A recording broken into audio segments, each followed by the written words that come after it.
अस्सलाम वालेकुम, welcome to my YouTube channel. तो आज हम डिस्कस करने जा रहे हैं स्पेक्ट्रोस्कोपी के बारे में। ये बहुत इंपॉर्टेंट टॉपिक है क्योंकि अगर आप केमिस्ट्री की फील्ड में मौजूद हैं, आप केमिस्ट्री की फील्ड से ताल्लुक़ रखते हैं, तो आपको स्पेक्ट्रोस्कोपी आना चाहिए।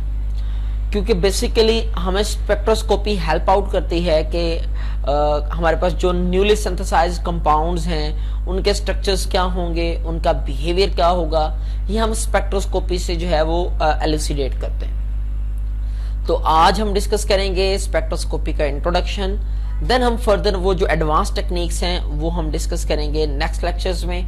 तो आए हम डिस्कस कर स्पेक्ट्रोस्कोपी है क्या। स्पेक्ट्रोस्कोपी हमारे पास मैटर और इलेक्ट्रोमैग्नेटिक रेडिएशन के दरमियान इंटरेक्शन है। मैटर असल में क्या है? मैटर आप प्रीवियस क्लासेस में पढ़ते हैं, छोटी क्लासेस में, कि हर वो चीज जो जगह घेरती है और जिसका मास होता है वो मैटर कहलाती है। बट इसमें थोड़ी सी चीज मैं ऐड करना चाहूंगा। हर वो चीज जिसका वॉल्यूम होता है और मोमेंटम होता है वो मैटर कहलाती है। ठीक है। और इलेक्ट्रोमैग्नेटिक रेडिएशन की बात करें तो इलेक्ट्रोमैग्नेटिक रेडिएशन बेसिकली वो रेडिएशंस हैं हमारे पास, वो क्लास ऑफ रेडिएशंस हैं जिनको ट्रैवल करने के लिए, जिनको मूव करने के लिए किसी भी किस्म के मीडिया की जरूरत नहीं है। ठीक होगी बात। तो electromagnetic radiations basically radiations energy की फॉर्म होती हैं हमारे पास, कोई भी रेडिएशंस हो तो इलेक्ट्रोमैग्नेटिक रेडिएशन भी एनर्जी की फॉर्म है जो कि पार्टिकल नेचर भी देती है और वेव नेचर भी देती है। डी ब्रॉगली ने ये कंसेप्ट जो है, ये 90s में ये कंसेप्ट जो है डी ब्रॉगली ने दिया था कि हमारे पास कोई भी इलेक्ट्रोमैग्नेटिक रेडिएशन है उसके अंदर पार्टिकल नेचर भी है, वेव नेचर भी है। पार्टिकल नेचर से मुराद क्या है? दे हैव मोमेंटम, इनके अंदर मोमेंटम मौजूद है। और सेकंड क्या है? वेव्स की बात करें, वेव नेचर रखते हैं क्योंकि इनके पास प्रॉपर्टीज हैं। डायफ्रैक्शन की प्रॉपर्टी है, ये डायफ्रैक्शन शो करती हैं, ये रिफ्रैक्शन शो करती हैं, ये रिफ्लेक्शन शो करती हैं। तो नेक्स्ट बात ये है कि हाँ जी, हमें कैसे पता चलेगा? हमें पता चलेगा स्पेक्ट्रम से। हमें जो चीज, हम लाइट को अगर देखते हैं तो हम उसका बिहेवियर चेक करते हैं स्पेक्ट्रा की मदद से। तो इलेक्ट्रोमैग्नेटिक रेडिएशंस, डिफरेंट किस्म की जो इलेक्ट्रोमैग्नेटिक रेडिएशंस हैं वो हमारे पास इलेक्ट्रोमैग्नेटिक स्पेक्ट्रम जो है वो बनाती हैं, जो एक विजुअल डिस्प्ले की फॉर्म में हमारे सामने आता है। तो इसकी एक बेहतरीन एग्जांपल अगर मैं आपको देना चाहूं तो देखें, हमारे पास क्या है, कौसे कज़ा या रेनबो जिसे आप कहते हैं, वो हमारे पास बेस्ट एग्जांपल है इलेक्ट्रोमैग्नेटिक रेडिएशन की। असल में वो व्हाइट लाइट की डिस्पर्शन होती है। व्हाइट लाइट के जो कंपोनेंट हैं वो डिस्पर्स होकर हमारे पास कौसे कज़ा के फॉर्म में आते हैं। ठीक होगी बात। नेक्स्ट हम वो भी डिस्कस करते हैं कि उसमें कौन कौन से जो है कलर्स जो है वो मौजूद हैं और उनका क्या जो है एनर्जी और वेवलेंथ का क्या रिलेशन है। तो नेक्स्ट देखें, हमारे पास इलेक्ट्रोमैग्नेटिक स्पेक्ट्रम की जो हमने पीछे बात की है, ये उसकी समरी है। वो कौन से डिफरेंट इलेक्ट्रोमैग्नेटिक रेज हैं जो कि इलेक्ट्रोमैग्नेटिक स्पेक्ट्रा जो है हमारे सामने वो एक्सप्रेस करती हैं। उनमें गैमा रेज हैं, एक्स रेज हैं, अल्ट्रावायलेट हैं, विजिबल हैं, इंफ्रारेड हैं और रेडियो वेव्स हैं।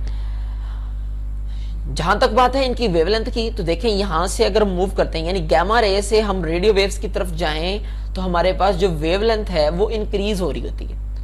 एनर्जी और वेवलेंथ का रिलेशन क्योंकि इनवर्स होता है, तो आप जरा देखें, एनर्जी जो है जितनी वेवलेंथ छोटी होती जाएगी एनर्जी उतनी बढ़ती जाएगी, उतनी ज्यादा बढ़ती जाएगी। ये देखिए, जो विजिबल रीजन की मैंने बात की थी कि वो डिफरेंट किस्म के जो कलर्स में डिस्पर्स हो जाते हैं। आप कौसे कज़ा को कभी देखें, आपको बिल्कुल यही पैटर्न नजर आएगा जो कि पैटर्न यहाँ पे स्क्रीन पर डिस्प्ले हो रहा है। जो रेड है उसकी जो वेवलेंथ है वो हमारे पास क्या होती है? ज्यादा होती है, लेकिन इसकी एनर्जी क्या होती है? वो कम होती है। अगर इधर से देखें, हमारे पास पर्पल या ब्लूइश कलर्स की बात करें, इनकी जो वेवलेंथ है वो कम होगी लेकिन एनर्जी उतनी ज्यादा होगी। और ये वो रीजन है जिसमें हम देख सकते हैं। तो नेक्स्ट चलते हैं, गैमा रेज की बात करते हैं जी।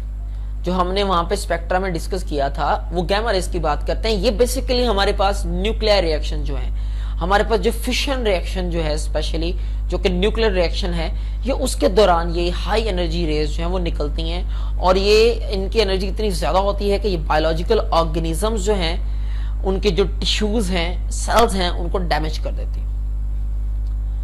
एक्सरेज की बात करें, ये कंपैरेटिवली कम हार्मफुल हैं गैमा रेज से, लेकिन इसकी फ्रीक्वेंट डोजेस वो आपके लिए हार्मफुल हो सकती हैं। आपके जो लिविंग ऑर्गेनिजम्स हैं उनके जो टिश्यूज हैं, सेल्स हैं, वो डैमेज हो सकते हैं। तो डॉक्टर्स इसी वजह से प्रिस्क्राइब करते हैं कि आप फ्रीक्वेंट एक्सरेज ना करें, क्योंकि ये हमारे जो है ना हमारे जो सेल्स हैं उनको डैमेज करना शुरू कर देते हैं।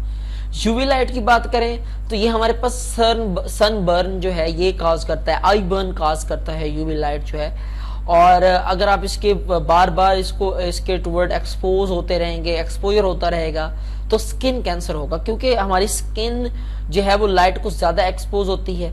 तो जो स्किन के सेल्स हैं उनके डीएनए को यूवी लाइट डैमेज कर देती है, और जब डीएनए किसी सेल का डैमेज हो जाता है तो वो एक एबनॉर्मल सेल की फॉर्म में हमारे सामने आता है, और एक एबनॉर्मल सेल ही कैंसर की वजह बनता है। और नेक्स्ट रीजन हमारे पास कौन सा है जी? Visible region. ये वो रीजन है जिसमें हम देख सकते हैं, हमें जितने कलर या जितनी भी चीजें नजर आती हैं वो इसी वजह से नजर आती हैं, because they fall in visible region. और बाकी यूवी रीजन में हो, एक्सरे रीजन में हो, गामा रीजन में हो, इंफ्रारेड में हो या रेडियो वेव्स में हो, हमें कुछ नजर नहीं आता। इंफ्रारेड को आप हीट की फॉर्म में फील तो कर सकते हैं, बट इसको देख नहीं सकते। और रेडियो वेव्स हमने पहले डिस्कस किया था कि रेडियो वेव्स जो है ये सबसे लोएस्ट एनर्जी रखने वाली रेज है। ठीक है, हमारे पास जो टीवी है, रेडियो है, या एनएमआर ले लें, एमआरआई ले लें, इसमें जो रेडिएशंस यूज होती हैं वो रेडियो वेव्स होती हैं। एनएमआर जो है हमें स्ट्रक्चर एलुसिडेशन में हेल्प करता है। जो कंपाउंड्स न्यूली सिंथेसाइज्ड होते हैं उनके स्ट्रक्चर्स को एलुसिडेट करने में हेल्प आउट करता है। मैग्नेटिक रेजोनेंस इमेजिंग, एमआरआई, ये क्योंकि ब्रेन के सेल्स जो हैं वो काफी ज्यादा सेंसिटिव होते हैं, तो हम वहाँ उसकी इमेजिंग करने के लिए हम लो एनर्जी जो है वेव्स को इस्तेमाल करते हैं। एक और चीज आपने अक्सर देखा होगा, जो वॉर्स में या ये जो पुलिस है इनके पास जो है वायरलेस सेट होते हैं। ये वायरलेस सेट बेसिकली हमारे पास क्या है, ये रेडियो फ्रीक्वेंसी पर वर्क कर रहे होते हैं।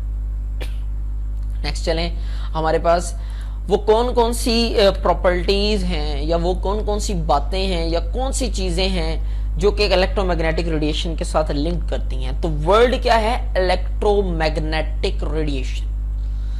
Electro stands for electric field, electric field से आया है। मैग्नेटिक का वर्ड आया है मैग्नेटिक फील्ड से, यानी ऐसी रेडिएशंस हैं जिनकी इलेक्ट्रिक फील्ड भी है और मैग्नेटिक फील्ड भी है। तो मैं आपको इसकी छोटी सी एक एग्जांपल समझाता हूं, आप ज्यादा कॉम्प्लेक्स ना करें। जैसे ये फिगर में सारी बात इलस्ट्रेट हो रही है कि हमारे पास जो इलेक्ट्रिक फील्ड है वो मैग्नेटिक फील्ड के परपेंडिकुलर है। ये देखें, हमारे पास मैग्नेटिक फील्ड ये बी और इलेक्ट्रिक फील्ड ये जो है ये हमारे पास एक दूसरे के परपेंडिकुलर है। लेकिन फ्लेमिंग रूल को अगर आप याद करें, जो हमारे पास करंट की डायरेक्शन होती है, यानी मैग्नेटिक फील्ड की जो हमारे पास डायरेक्शन होती है, मैग्नेटिक फील्ड जो है वो हमेशा उसके परपेंडिकुलर होती है। मैग्नेटिक फील्ड उसके क्या होती है? परपेंडिकुलर होती है, राइट एंगल पर होती है। और दूसरी चीज, स्पेस में जो स्पेस स्टेशन है वहां पर हर चीज को कीनली ऑब्जर्व किया जाता है। तो वो उन्होंने ऑब्जर्व किया कि जिस जगह से इलेक्ट्रोमैग्नेटिक रेडिएशंस पास होती हैं तो वहां पे इलेक्ट्रिक और मैग्नेटिक फील्ड वो कंटिन्यूअसली क्या हो रही होती है? चेंज हो रही होती है। अब सबसे बड़ा डिफरेंस बाकी रेज जो हमारे पास, जैसा कि साउंड वेव्स हैं या वाटर की वेव्स हैं या सिस्मिक वेव्स हैं, इनको ट्रैवल करने के लिए, इनको मूव करने के लिए मीडिया चाहिए, जबकि इलेक्ट्रोमैग्नेटिक वेव को मीडिया नहीं चाहिए, ये वैक्यूम में से भी गुजर जाती है। तो देखिए ना, आपको बेहतरीन एग्जांपल इसकी है हमारे पास सनलाइट। देखिए, सन हमसे बहुत दूर है और सन और जमीन के दरमियान बहुत बड़ा वैक्यूम की स्पेस है, लेकिन सनलाइट उसमें से ट्रैवल करके आ जाती है क्योंकि इसको मीडिया नहीं चाहिए ट्रैवल करने के लिए। नेक्स्ट देखें, वो कौन कौन से एट्रीब्यूट्स हैं जो कि कनेक्टेड हैं, या वो कौन कौन सी प्रॉपर्टीज हैं जो कि इलेक्ट्रोमैग्नेटिक रेडिएशंस के साथ लिंक्ड हैं। तो उनमें जो 3 मोस्ट फ्रीक्वेंट यूज्ड प्रॉपर्टीज हैं हम वो डिस्कस करेंगे जी। फ्रीक्वेंसी की बात करते हैं। फ्रीक्वेंसी को एक्सप्रेस किया जाता है न्यू से। सबसे बेहतरीन एग्जांपल क्या है? जितने नंबर ऑफ क्रस्ट एक पॉइंट से 1 सेकंड के अंदर गुजरेंगे वो उसकी फ्रीक्वेंसी कहलाएगी। अब दूसरे लफ्जों में यूं कह सकते हैं, जितनी नंबर ऑफ वेव्स किसी एक पॉइंट से 1 सेकंड में गुजरेंगी वो उसकी क्या कहलाएंगी? फ्रीक्वेंसी कहलाएगी। तो फ्रीक्वेंसी का जो ऐसा यूनिट है वो पर सेकंड है। या आप इसे हर्ट्ज भी कर सकते हैं, आप इसे हर्ट्ज भी कह सकते हैं। वेवलेंथ की बात करें, वेवलेंथ को एक्सप्रेस किया जाता है लैम्डा से, और ये दो एडजेसेंट क्रस्ट या ट्रफ के दरमियान का डिस्टेंस होता है। तो ये देखें हमारे पास ये क्या है, ये हमारे पास क्रस्ट है, इस क्रस्ट के सेंटर से इस क्रस्ट के सेंटर तक का जो डिस्टेंस है वो एक वेव है वो, या आप यूं कह सकते हैं एक कंप्लीट क्रस्ट ले लें और एक कंप्लीट ट्रफ ले लें, ये भी एक वेव है। ठीक होगी बात, क्योंकि वर्ड है वेवलेंथ, तो इधर जो यूनिट यूज किया जाता है इन दोनों के दरमियान का डिस्टेंस का यूनिट जो है वो लेंथ का यूनिट होता है बेसिकली। तो लेंथ का जो ऐसा यूनिट है वो मीटर है, क्योंकि हमारे पास लाइट की जो वेवलेंथ है वो बहुत छोटी होती है, तो हम उसे मीटर से तो एक्सप्रेस नहीं करते, फिर हम उसे क्या करते हैं, उसकी छोटी जो हमारे पास फॉर्म है या उसके जो स्मॉलर यूनिट्स हैं वो यूज करते हैं, जैसे कि न्यूटन मीटर है, माइक्रोमीटर है, वो हम फ्रीक्वेंटली यूज करते हैं। वेलोसिटी की बात करें, वैक्यूम में से जो वेलोसिटी है, कोई भी इलेक्ट्रोमैग्नेटिक रेडिएशन हो, वैक्यूम में से अगर वो गुजर रही है उसकी वेलोसिटी स्पीड ऑफ लाइट के बराबर होगी, यानी 2.998 10⁸ मीटर पर सेकेंड। इनका रिलेशन क्या है, देखिए c यानी वेलोसिटी का रिलेशन क्या है, लैम्डा और v के साथ, c is equal to lambda nu. ठीक है, c है हमारे पास स्पीड ऑफ लाइट, लैम्डा है हमारे पास वेवलेंथ, और न्यू है हमारे पास फ्रीक्वेंसी। तो स्पीड का रिलेशन इन दोनों के साथ तो डायरेक्ट है, लेकिन फ्रीक्वेंसी और लैम्डा का रिलेशन एक दूसरे के साथ क्या है, वो इनवर्स है। नेक्स्ट देखें, हमारे पास जो लाइट होती है उसकी एनर्जी, उसके पार्टिकल्स की एनर्जी आपको पता होना चाहिए। जो लाइट है हमें तो ये कॉन्टिन्यूस नजर आती है, बट ये कॉन्टिन्यूस नहीं होती, बल्कि ये छोटे छोटे पैकेट्स पे, वेव पैकेट्स में मुश्तमिल होती है, और हर पैकेट की एनर्जी जो है वो क्वांटाइज यानी फिक्स होती है। ठीक होगी बात, और हर वेव पैकेट को, हर पार्टिकल को नाम दिया जाता है, इलेक्ट्रोमैग्नेटिक रेडिएशन के हर पार्टिकल को नाम दिया जाता है फोटोन का, यानी हर वेव पैकेट को नाम दिया जाता है फोटोन का। तो लाइट का बेसिक यूनिट क्या होगा, वो फोटोन है हमारे पास। ठीक है, अगर हम एनर्जी की बात की है, जैसे मैंने कहा इनकी एनर्जी फिक्स होती है, तो एनर्जी का कैसे पता चलता है, एनर्जी इक्वल होती है h न्यू के। h क्या है, यहाँ पे प्लैंक्स कांस्टेंट है जिसकी वैल्यू 6.62 10⁻34 जूल सेकंड है, और हमारे पास फ्रीक्वेंसी ये न्यू है हमारे पास। ठीक है, जो प्रीवियस इक्वेशन थी c is equal to lambda nu और is equal to h nu, अगर इन दोनों को हम क्या करते हैं, इसमें से न्यू की वैल्यू निकाल लें। न्यू की वैल्यू हम कैसे निकालेंगे, लैम्डा यहां जाके डिवाइड हो जाएगा तो c ओवर लैम्डा आएगा, तो आप इस न्यू की वैल्यू को यहां पुट कर दें तो आंसर हमारे पास क्या होना है, ये होगा E is equal to H C over lambda. अब जरा देखें, आपको एनर्जी और लैम्डा का रिलेशन नजर आएगा। एनर्जी और लैम्डा का रिलेशन क्या है, इनवर्स है। एनर्जी और लैम्डा का रिलेशन इनवर्स है, बट एनर्जी और फ्रीक्वेंसी का यूनिट क्या है, वो डायरेक्ट है। ठीक है, एनर्जी और फ्रीक्वेंसी का जो रिलेशन है वो क्या है, वो डायरेक्ट है।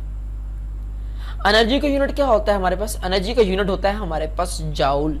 ठीक है, और आम तौर पर इसे कोट करते हैं किलो जूल पर मोल। वेव नंबर की बात करें, it is basically the inverse of lambda. 1 over lambda is equal to nu bar. 1 over lambda किसके बराबर होता है, न्यू बार के बराबर होता है। तो आप क्या कर सकते हैं, 1 ओवर लैम्डा की जगह पर आप न्यू बार पुट कर सकते हैं। अब जो न्यू इक्वेशन आएगी वो एच सी न्यू बार है। अब एनर्जी का रिलेशन देखें न्यू बार के साथ, वो कौन सा है, वो डायरेक्ट है। ठीक है, और जो ऐसा यूनिट है वो इसका पर मीटर होगा, क्योंकि लैम्डा का यूनिट तो वो लेंथ का यूनिट था, वो मीटर था। अब इसका क्या यूनिट आएगा, पर मीटर। जैसा कि मैंने प्रीवियसली कहा था कि हमारे पास क्योंकि वेवलेंथ जो है वो स्मॉलर होती है, जो हमारे पास वेव्स की जो लेंथ है वो स्मॉलर होती है, तो इसलिए यूनिट्स भी स्मॉलर लिए जाएंगे। तो हम पर सेंटीमीटर जो है वो यूनिट फ्रीक्वेंटली जो है वो यूज करते हैं। ये तो था हमारा आज का टॉपिक। अब तो ये था हमारा आज का लेक्चर।